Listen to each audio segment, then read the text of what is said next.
from St. Bart's having some sound. There we go. Good morning, St. Bart's in Midtown Manhattan. My name is Peter Thompson. I'm the vicar here.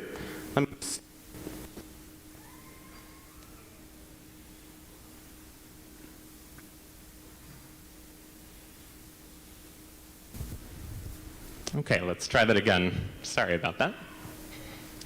Good morning, everyone, from St. Bart's in Midtown Manhattan. My name is Peter Thompson. I serve as the vicar here. Welcome to those of you who are here in person. Welcome to those of you who are watching online.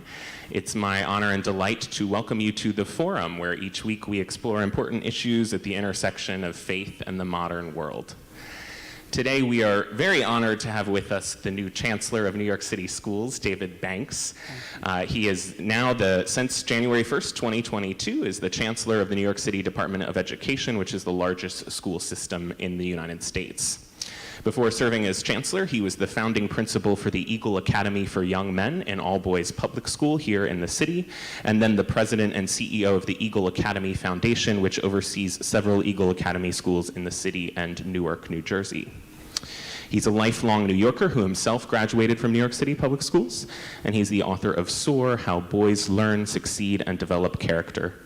Chancellor, I know you're very busy. We really appreciate you taking the time to be here with us this morning. It's a real pleasure for me to be here, and what a beautiful place and space. I mean, I've walked by this church hundreds of times, just being in the general area, but I would have never imagined a room quite like this inside, so it's a real pleasure to be here. Thank you.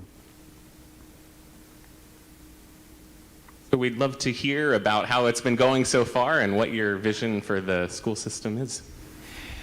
So good morning to everyone that's here in the room, and good morning to everyone, I think, who's participating through your live stream. It is a real pleasure not only to be with you, but to just take a few minutes this morning and share a little bit about what my experience has been, first of all, as Chancellor in the 2.5 months that I've been in office, but I think more importantly, the vision that I see for the New York City public school system going forward, which I think would be of real interest to most people. First, a bit about myself. I am a product of the New York City public schools, from kindergarten all the way through 12th grade. My mom and dad raised 3 boys in New York City. My mother was a secretary. She worked for the city and for the state. And my dad was a New York City police officer who put his life on the line every day for New Yorkers. And I continue to pray for the families of the 2 officers who were recently slain in Harlem. That, I can only imagine that kind of pain, because that's the thinking and the pain, I think, that all of us would dread as families of police officers. And my dad, to see him put on his uniform and go to work every day, and I was a little boy, he was like a superhero to me. And we were one of the lucky ones, because we moved from Brooklyn to Southeast Queens and bought a home and lived in a great neighborhood and went to public schools. And the New York City public school system, really worked for us. I went on to become a lawyer as well as an educator. My brother Philip, who's a year younger than me, went on to follow in my dad's footsteps as a police officer. In fact, he went on to become the highest ranking uniformed police officer in the entire city, Chief Banks. And then my youngest brother Terry works for the Transit Authority. So we all did pretty well. We stayed out of trouble. We stayed on the grind, and we did what we had to do.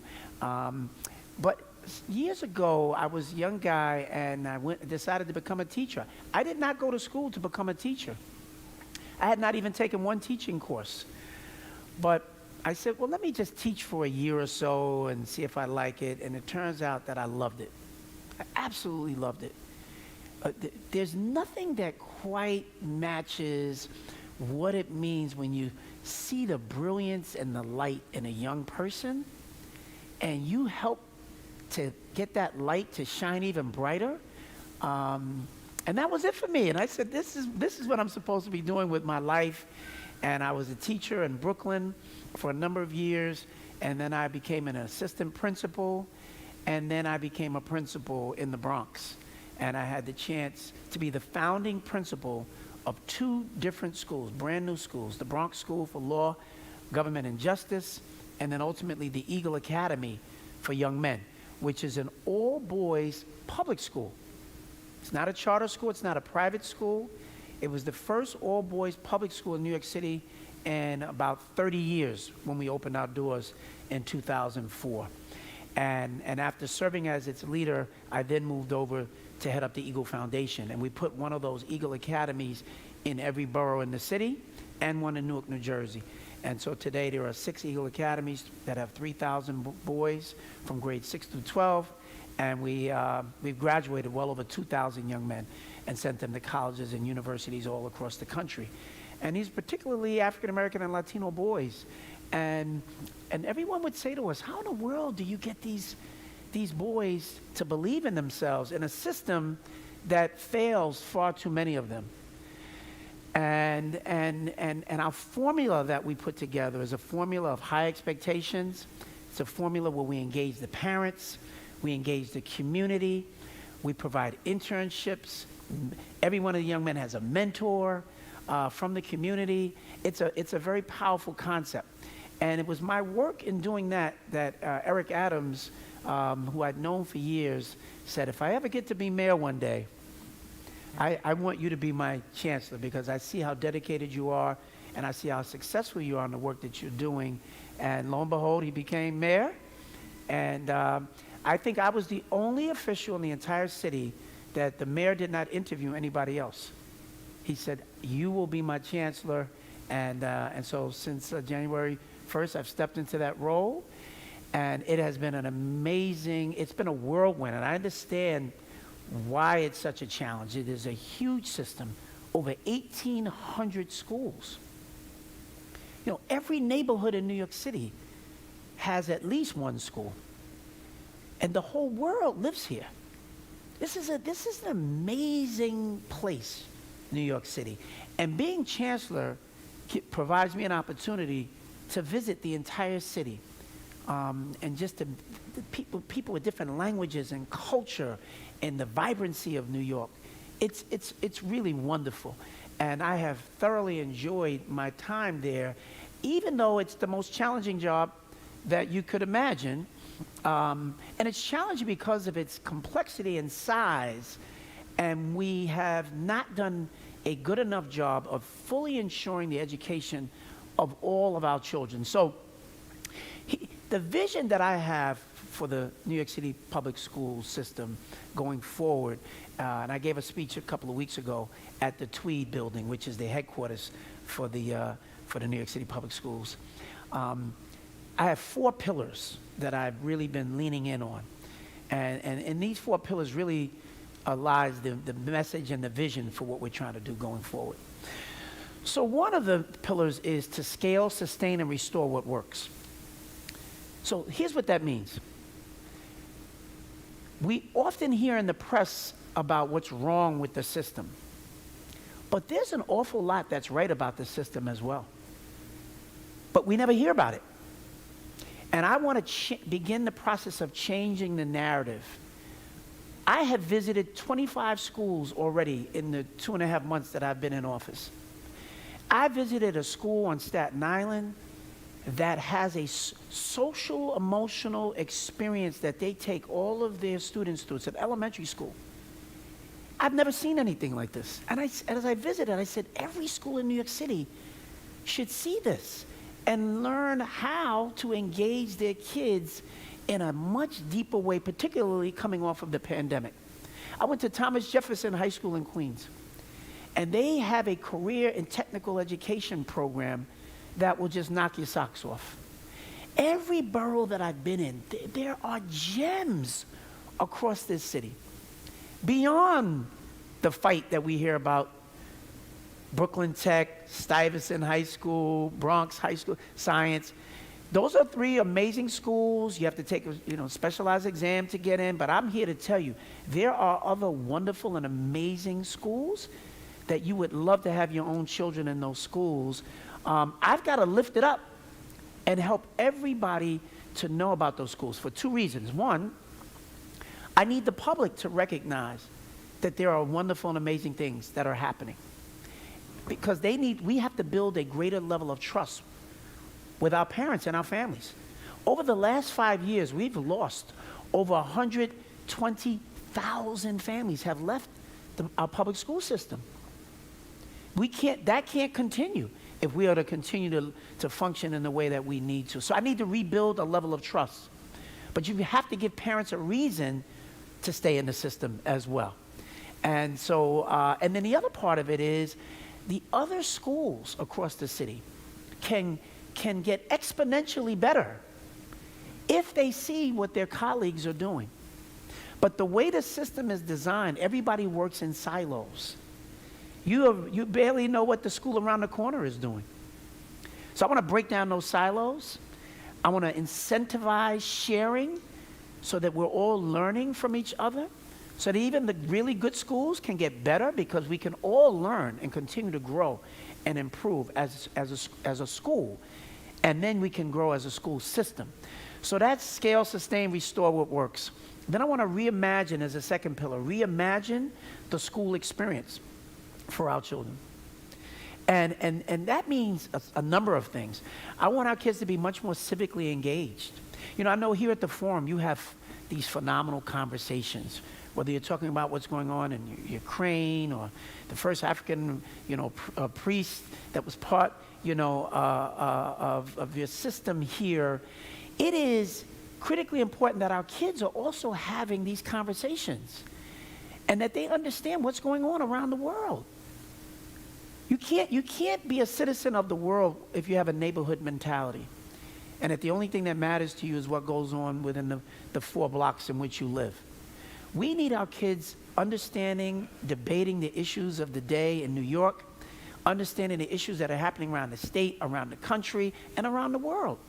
That's what a real education is truly all about.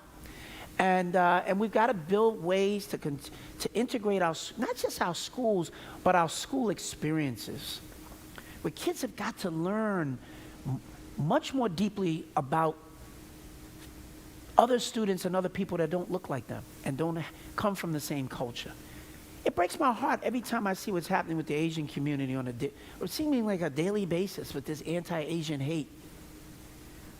The Jewish community and the anti-Semitism that you see. Well, or the gay and lesbian community, where people will commit acts of violence. And that comes from a mindset where you see someone else as other. But in a place as diverse as New York City, this should be the epicenter of what real diversity represents. But you can't get that unless we're educating our children in a way that they see, respect, and love one another. And that comes through education. And so I see that as a huge part of the work that I have to do. I want kids to understand that learning happens even outside the 4 walls of our schools, and to get out into the communities and to truly experience New York. There are some schools that do a really great job of that, but not nearly enough.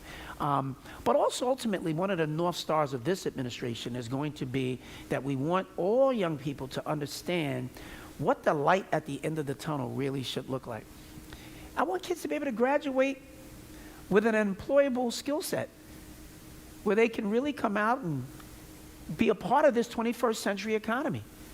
This job economy is changing on a daily basis. We have to give our kids the kinds of skills, the credentials, that if they want to go to college, great. And if they want to go right into the workforce, that they've got the skills to be able to do that. And we're not doing a good enough job of doing either. We're not sending enough of our kids fully prepared, not only to go to college, but to sustain themselves and be able to graduate from college. And certainly we're not doing close to enough to make sure that everybody has the skills that they need. So when they come out of high school, if they want to step right into the job market, that they understand what that is, and they have the ability to do it. To understand, what is the fintech industry? What is the biotech industry? What does it mean to be an investment banker? If you want to be an artist, dancer, whatever it is that you want to be, whatever those talents and gifts that have been bestowed onto you, that we help to nourish it and develop it. And so that when you come out, you're ready to take your rightful place in society. For far too many of our kids in our New York City public schools, they just go to school every day, which is very different than being fully educated and prepared to take a rightful place in society. So I've got my work cut out for me. But that reimagined school experience, particularly coming off of the pandemic, really important. Virtual learning, my friends, is here to stay. You know, our kids are back to school, and we wanted them back to school. But the use of technology to expand how they're learning is something that we should actually accept and build on. Not that I mean I want every child to be at home and just learning virtually, but there's some blending of that. Imagine if you're in a school, why can't you have a great physics teacher who may not be in your classroom? They may be all the way on the other side of town, or in another state, or in another country. We can do that through technology. The world becomes your classroom. And that's the vision that we have to have, and that's the kind of forward-thinkingness that we need to be fully engaged in. The third pillar is to engage and prioritize wellness and its impact on student success. To be physically well, to be emotionally well. It's really, really important. For far too many kids, this pandemic was not the first time that they've experienced trauma. And for far too many of them, it will not be the last thing. So we've got to help teach kids the art of mindfulness. How do you center yourself in the face of trauma so that you don't lash out violently or that you don't do destructive things to yourself? We can't just wish that happens. We have to teach kids the skills to develop themselves to be able to do that. And we've got to help our teachers to be better at doing that for themselves as well. Because we need a very healthy, confident teaching force that feels good about themselves if we expect for them to help us to teach the children. And the final part is I'm very, very serious about engaging parents and families in the process of educating all of our children and helping to co-create policies for our public schools.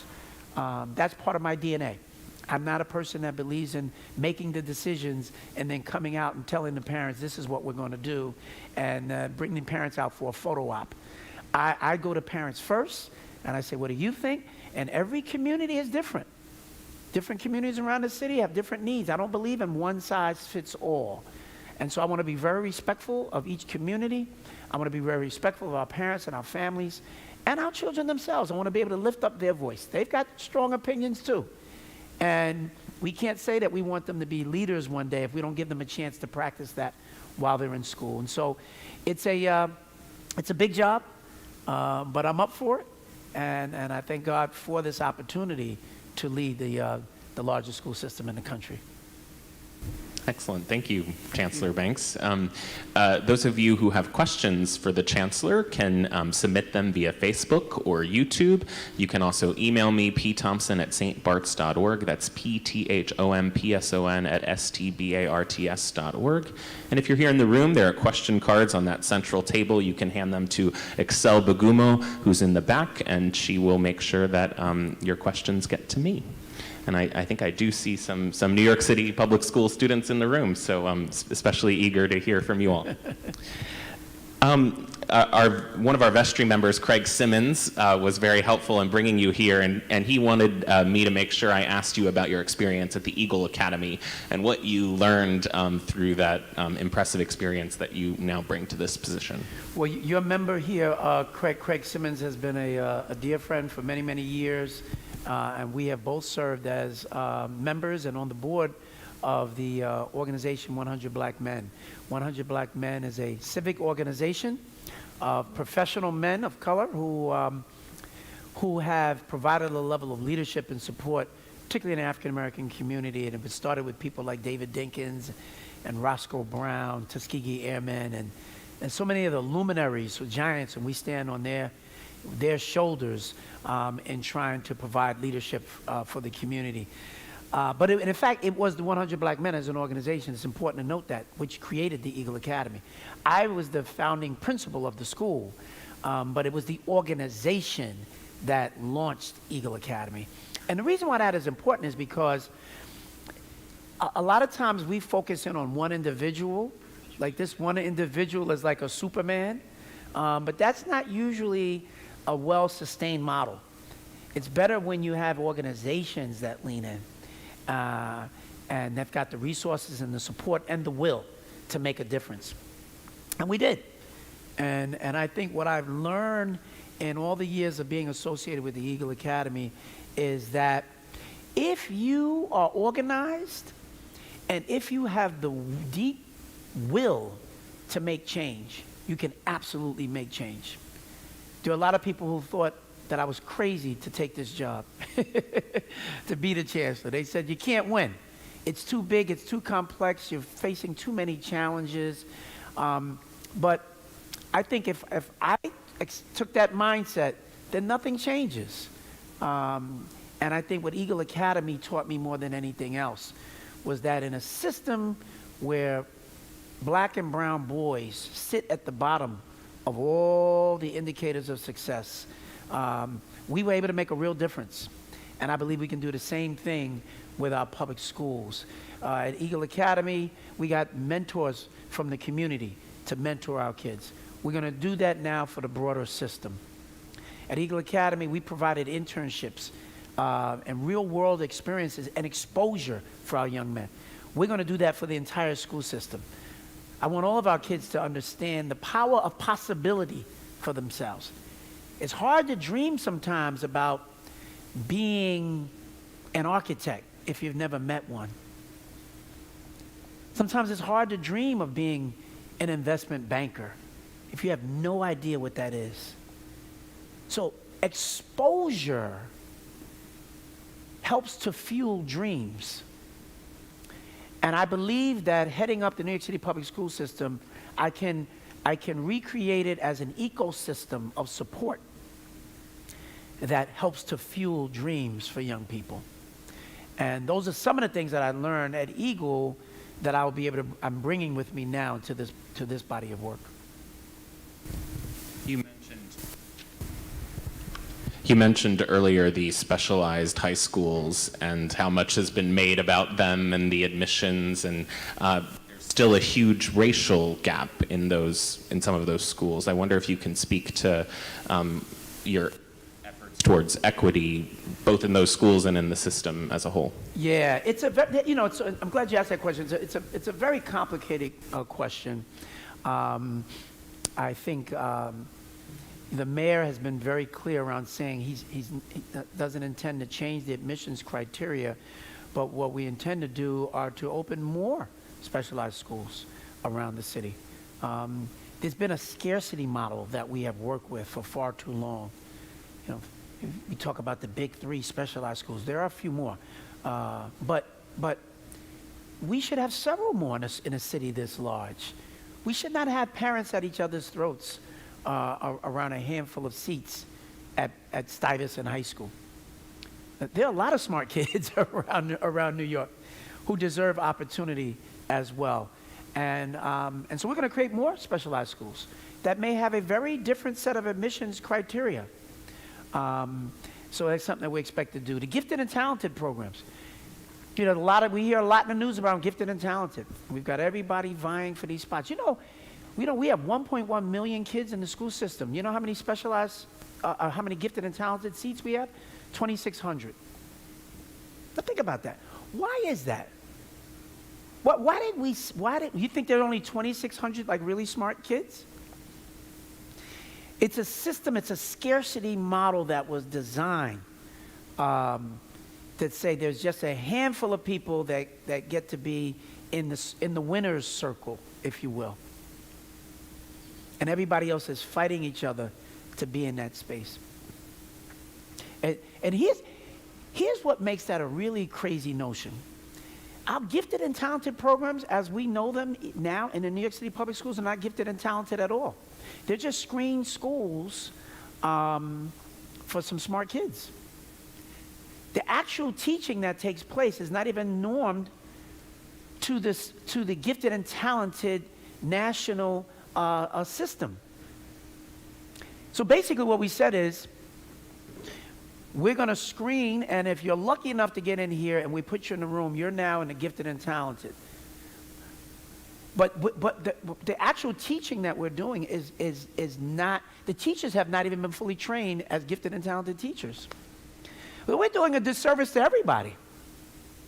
So there's so much work that has to go on, and we're gonna increase the number of seats, and we're gonna make sure that they are truly gifted and talented.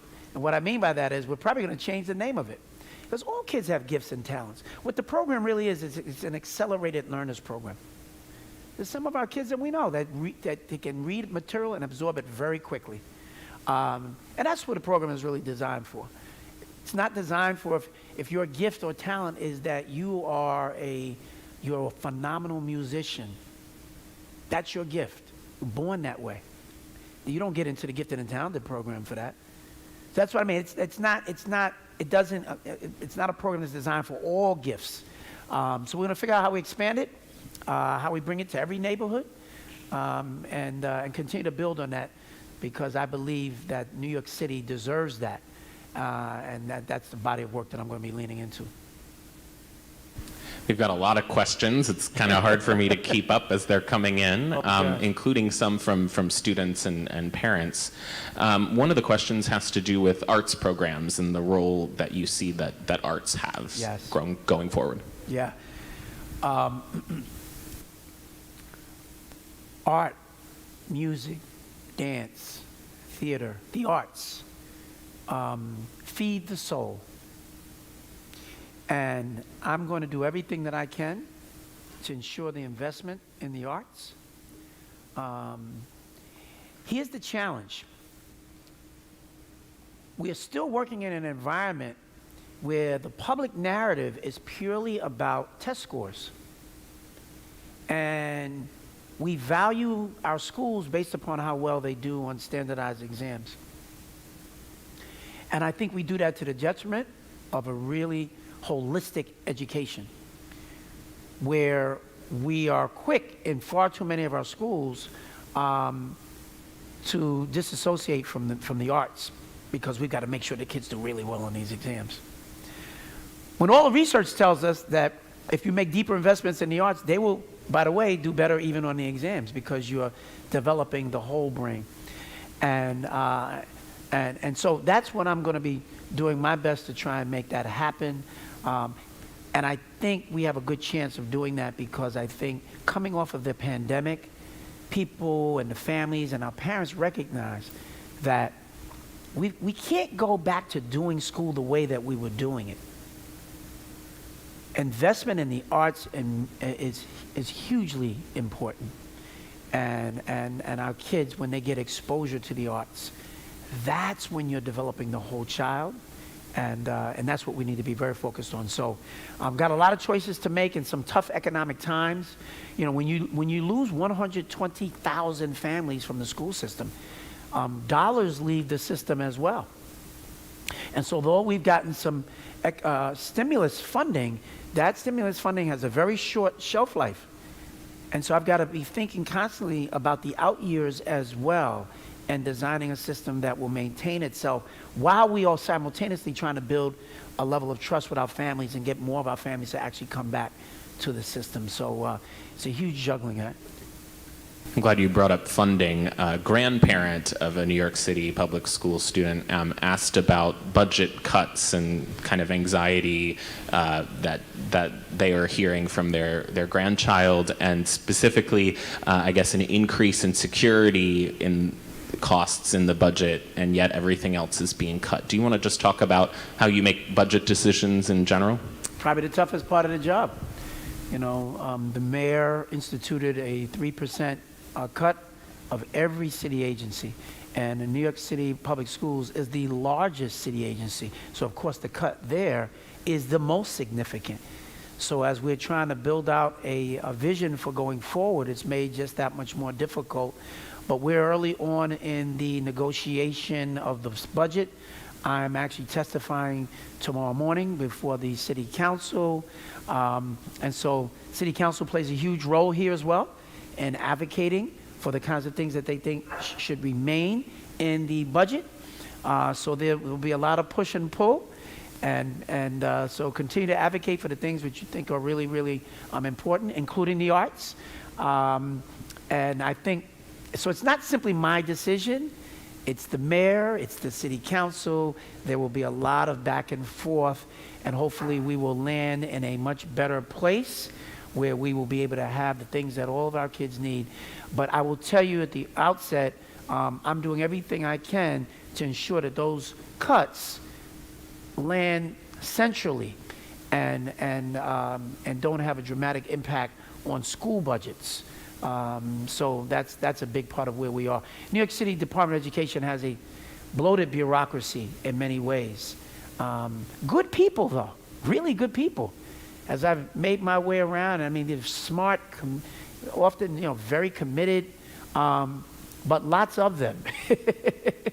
and maybe more than we need, and certainly we don't need as many people working in central offices as we have. So one of the things I announced recently was I was eliminating the position of executive superintendent.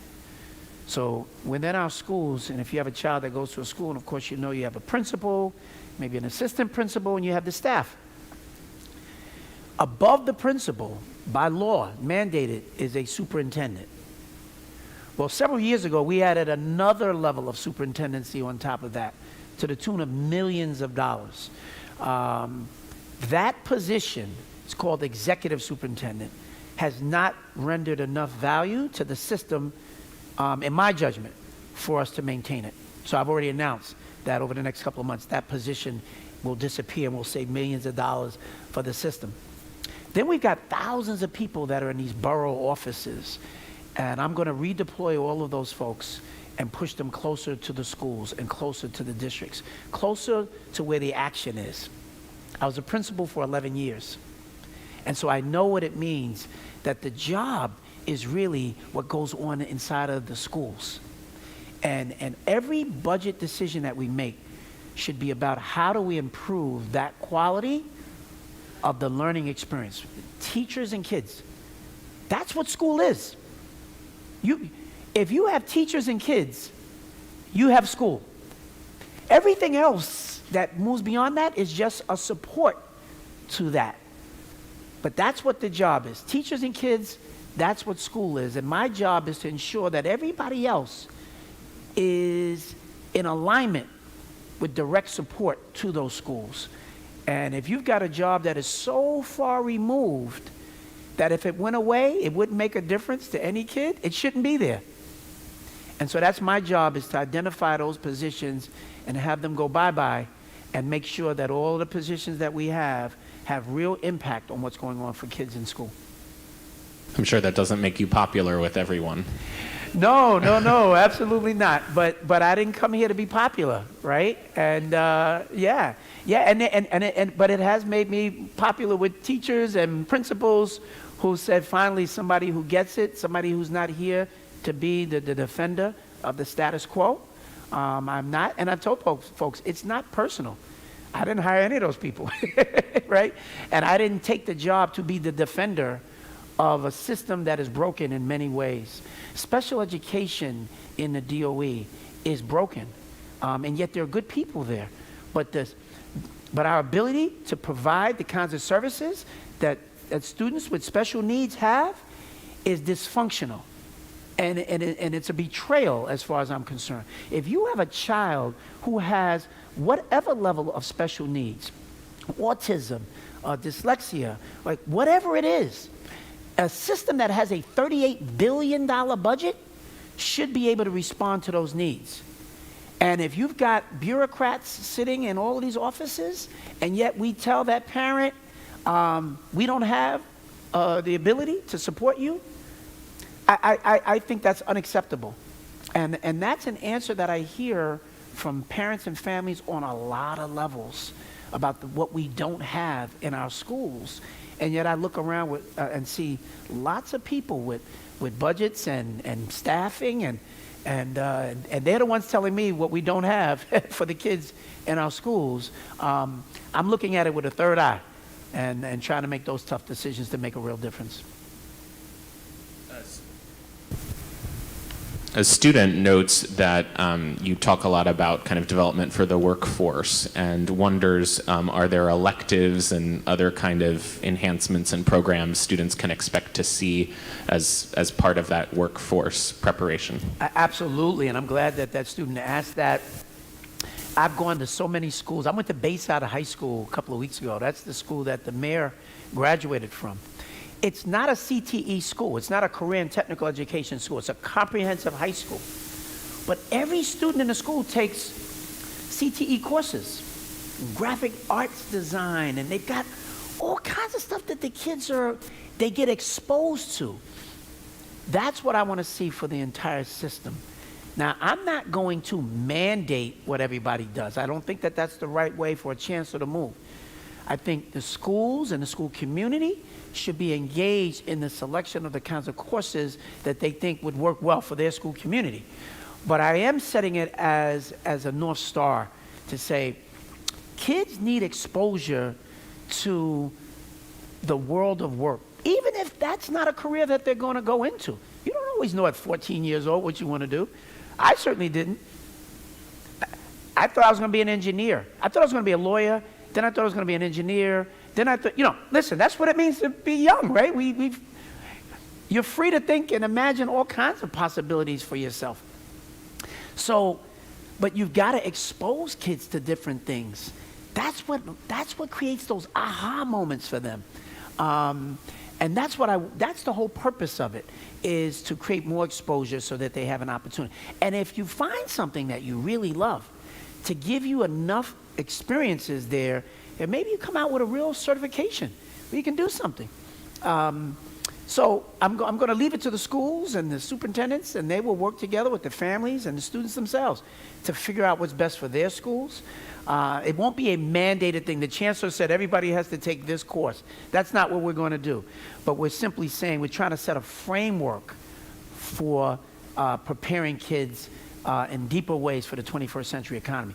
Because all the research also tells us that when kids have the opportunity to engage in some of these career and technical education courses, they do better even in college. So, so we just want to, it's all about exposure, and that's what I want to lean in on. Lots of sound issues this morning. You mentioned that the special education program is broken. Right. Can you speak a little more about that and your vision for special education in the schools? Yeah. So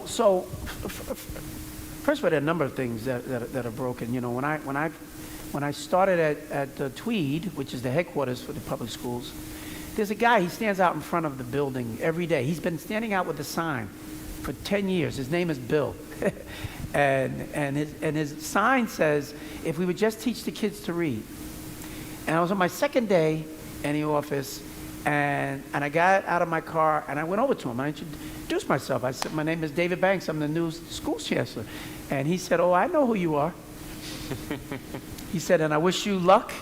And I said, I appreciate your sign, and I agree with you. He said, it would solve all your problems. If you just taught the kids to read, you wouldn't have as many problems with special education. You wouldn't have you wouldn't have to spend as much money trying to fix something later if you got it right in the beginning. 65% of black and brown kids in the New York City public schools never achieve reading proficiency. I mean, just think about that. And it has nothing to do with poverty. We've always had poverty. We've always had kids growing up in Ocean Hill, Brownsville, in tough neighborhoods. And my dad, grew up in the public school system in the 40s and 50s. And he said, but everybody learned to read. Even if you were living in a poor neighborhood, you learned to read. That should be a given. And it is not. And we're making changes to our approach to the teaching of literacy. I visited the Windward School on the Upper East Side. It is probably the gold standard for kids with dyslexia. And we're going to partner with them in helping not only support kids with dyslexia, but revamping how our kids are even engaged in the process of reading throughout the entire school system. Special education is a huge system within the Department of Education. And we spend hundreds of millions of dollars on what we call Carter cases. These are legal cases that parents are able to bring to get the New York City schools to pay for services that otherwise we should be paying for, that parents then have to go outside the school system to get. We pay more money to settle those cases. It costs us more to do that than if we actually engaged and provided the services ourselves. It is a complicated scenario, but it is one that can be fixed. And it is one that I'm, again, one of my many priorities to try to fix. There are a lot of things that are that don't work well in the system. We have issues around enrollment, high school admissions. I've got parents so deeply upset around. They said, I had the Queens, Melinda Katz. She's the Queens district attorney. She came over to me. We were at an event when President Biden was in town recently, and we had a chance to talk to the president.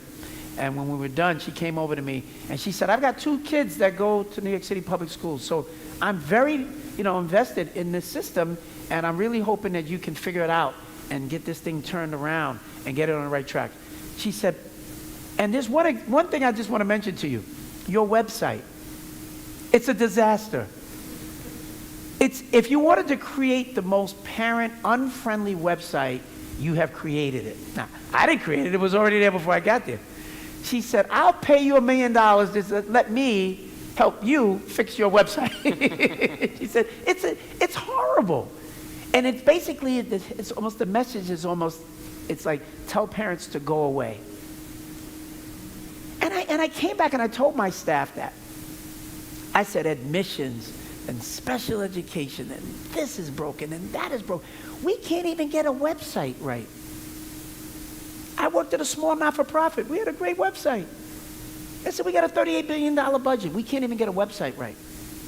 And in the midst of me talking about it, I was giving my first big speech, and I decided to do it at Tweed, because most people have never even been inside of Tweed. Most of the media has never even been inside of Tweed. I said, everybody come to Tweed. I want you to see what this place is. It's beautiful. Beautiful, it was the old Tweed courthouse. Boss Tweed has a lot of history. And I'm 2 minutes into my speech on the teleprompter, and guess what happens? The teleprompter breaks. I said, there it is. It's a classic example. $38 billion, we can't even get the teleprompter to work right. There are so many pieces of the system that are just dysfunctional. It's a massive turnaround. But it's one that I decided that I was going to do, and I'm going to lean into it and do the best that I can. How can parents support you? I want parents to be deeply engaged in their schools where their children go, and make sure that their voices are heard. And always feel free to be in communication with me. Be in communication with your superintendent. There are a lot of parents that want to go past the principal, go past the superintendent, and I want to talk directly to the chancellor. That's not the most functional system. There are too many parents. Everybody wants to send their emails to me. But if I design this right, former Chancellor Joe Klein said, parents don't send their kids to a school system. They send their kids to a school. And if they have a great experience at that school, they're happy. So my job is to make sure that there's a quality school for every child to go to, and that parents are engaged, that they're respected, that their voices are heard, and then, life can be grand. That's the goal. So I would say for parents to make sure that you continue to stay involved, for parents who've not been involved, to lean in and be involved, and there are lots of communities where parents are not as engaged as we would like them to be, but many of them had a bad school experience themselves. Far too many of them. And I've had parents say to me, the last place in the world that I ever want to step foot in again is another school. School was not good for me. People didn't do right by me. I mean, you imagine that. If that's your school experience, probably unlikely that you're going to be like the most engaged parent in a school. So we've got to, at some point, you got to turn that around, and you got to make sure that everybody has a good school experience. So, I think creating a level of integration amongst our schools is a great thing for us to do. Really tough sometimes to do it. You can do it in a handful of places, and we have, and we'll continue to expand on that. But also creating integrated experiences, where even if the kids don't necessarily go to school together, they do things together. They get to know each other. And so I'm trying to spend time in those places and spaces as well. But above all else, my goal is to make sure that everybody has a quality school experience, and that kids academically are supported, and that they're social and emotionally supported, so that they're healthy people, and that they're good people, where they understand they make the right kinds of choices, and young people of good character. Because we have a lot of people around the world who are sitting in a lot of leadership positions who academically did very well. They checked all of those boxes, but they're not good people. And we need more good people in this world. And we need young people to understand that that's what we need them to be. We need them to be smart, hardworking, earnest, love their families, love their communities, but be good people above all else. We're at the end of our time together, but I'm going to fit one more question in. You mentioned as we were walking in that this is your first church visit as Chancellor. Yes, and I'm thrilled to be here. We're honored to be that place. I wonder if you could speak a little bit about how faith communities like St. Bart's can help New York City schools. I believe that over the last 25 years at least, we have gotten away from, I think, what schools really should represent. And we've told our teachers and our principals that the only thing that matters is what goes on within the four walls of the school, and that instruction is our job and our only job. I don't believe that. I believe that schools are part of communities, and you have to have a healthy respect for the community. And so if you're a leader of a school or you're a teacher in a school, you need to be a part of the community. It's not just you show up and you do your job within the four walls and then you go home. Who owns that deli up the street? Because guess what? When school's over, that's where the kids are going. Right?